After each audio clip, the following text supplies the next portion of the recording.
10 साल से उस पे चल नहीं सकते, मतलब गाड़ी नहीं जाएगी। आपको जाना होगा तो आप बाईपास होते हुए बड़गांव पुलिस चौकी होते हुए स्टेशन आएंगे। पहले बहुत चक्कर हम भी इसी रोड से हम जाता है। आप नहीं जा सकते, बहुत खराब है। अच्छा, वोल्टेज की इतनी समस्या यहाँ पे नहीं होगी, वोल्टेज की समस्या तो होगी। ठीक है, समझ गए। अच्छा, एक चीज, लोकसभा का चुनाव चल रहा है, डोर टू डोर वोट मांगने के लिए जा रहे हैं।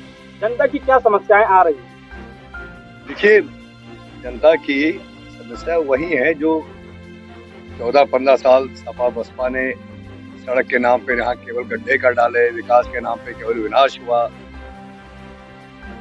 योगी जी की सरकार में, मोदी जी की सरकार में जो कांग्रेस ने जितना है नुकसान किया था, उसकी काफी हद तक भरपाई कर चुके हैं हम लोग। लेकिन जो थोड़ा बहुत अभी विकास कार्य बाकी है, उसी को लेके लोग वही इंगित कर रहे हैं, और वो बहुत ज्यादा नहीं है, और चुनाव के बाद बहुत जल्दी वो सारे विकास कार्य। साल में काफी समस्याएं जो आ रही जो नहीं हो पाएंगे। देखिए, अब इसको जिम्मेदारी किसकी रही है समस्या की, वो उतना जरूरी नहीं है। उस समस्याओं को दूर करने की जिम्मेदारी है, वो ज्यादा जरूरी है, और जिम्मेदारी हम लोगों की, भारतीय जनता पार्टी की है। और मैं पूरे मजबूती के साथ कह सकता हूँ कि जो भी अधूरा कार्य छूटा है वो बहुत जल्दी ही पूरा हो जाएगा। आने वाला अपनी बात जो क्या मुद्दे जो थोड़े बहुत बचे हैं विकास कार्य, उसको पूरा करना है। उसके बाद आदरणीय प्रधानमंत्री जी बार बार कहते हैं कि उन्होंने ये जो 10 साल बीते हैं, ये देश की सारी व्यवस्थाओं को सही करने में, मजबूत करने में किया गया हो, वो आपके सामने है। और जो आगे 5 साल है मोदी सरकार का, भारतीय जनता पार्टी सरकार का, उसमें जो लोगों की आकांक्षाएं हैं, वो आकांक्षाओं की पूर्ति होनी है। हमारे नौजवान साथी, हमारे बच्चे हैं, हमारी महिलाएं हैं, माताएं हैं, तो समाज में जो कुछ भी अब कमियां रही हैं, चाहे शिक्षा को लेकर हो, चाहे रोजगार को लेकर हो, चाहे सामाजिक तौर से सबको एक समान पायदान पर खड़े होने की बात हो, करने की बात हो, वो सारी चीजें नौजवानों का कहना है कि विश्वविद्यालय गोंडा में आया और आपके द्वारा लोगों को काफी जो है उम्मीदें जताई गई और नहीं बन पाया, काफी नाराजगी। मैं मानता हूँ कि लोगों के बीच में नाराजगी है, लेकिन देखिए, एक बात की सच्चाई से सबको मानना चाहिए कि ये जो इतना बड़ा हम लोगों का देश और प्रदेश और खास करके हमारा देवी पाटन मंडल है, तो एक परिवार के मुखिया होते हुए उनको देखना पड़ता है माननीय मुख्यमंत्री जी की, कि कहाँ ज्यादा जरूरत है, कहाँ कम जरूरत है।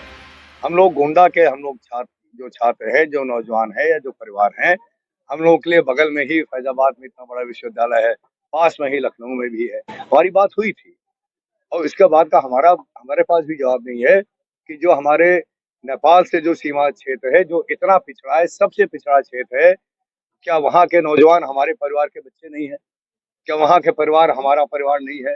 क्या वहाँ के लोग हमारे यूपी के वासी नहीं है? क्या उनके लिए हम लोगों की कोई जिम्मेदारी नहीं बनती है? तो जो भी सीमित संसाधन है, उसको बराबर से पूरे समाज में बंटना चाहिए, पूरे समाज उसका वितरण हो जाना चाहिए।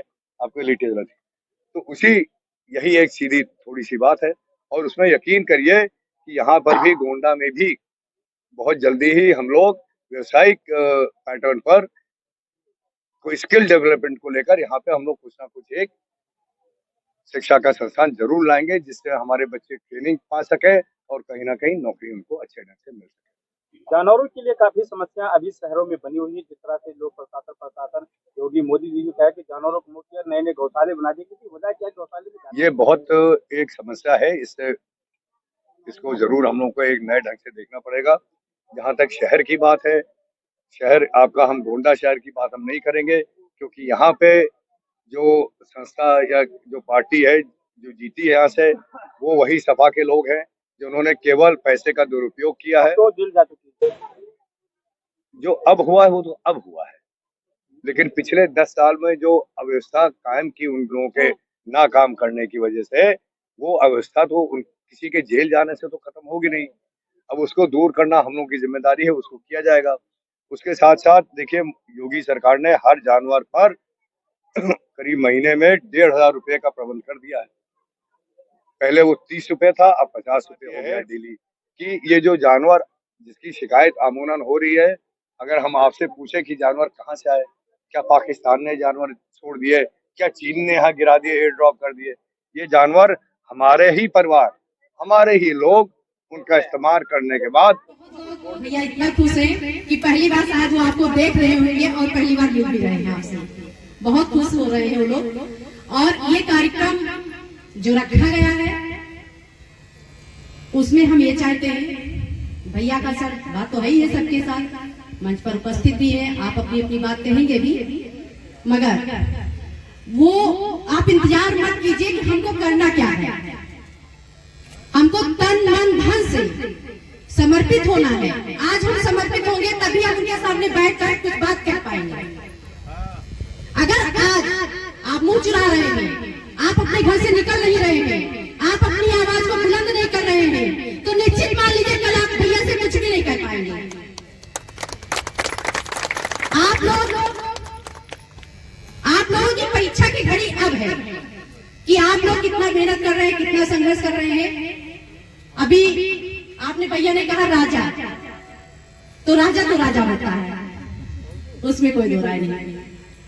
राजा होते हुए भी वो प्रजा के बीच में आते हैं, प्रजा की समस्याओं को सुनते हैं, उसका निराकरण भी करते हैं। बहुत लोगों की शिकायत रहती है कि नहीं मेरा काम हो पाता है, हो सकता है ना होता हो।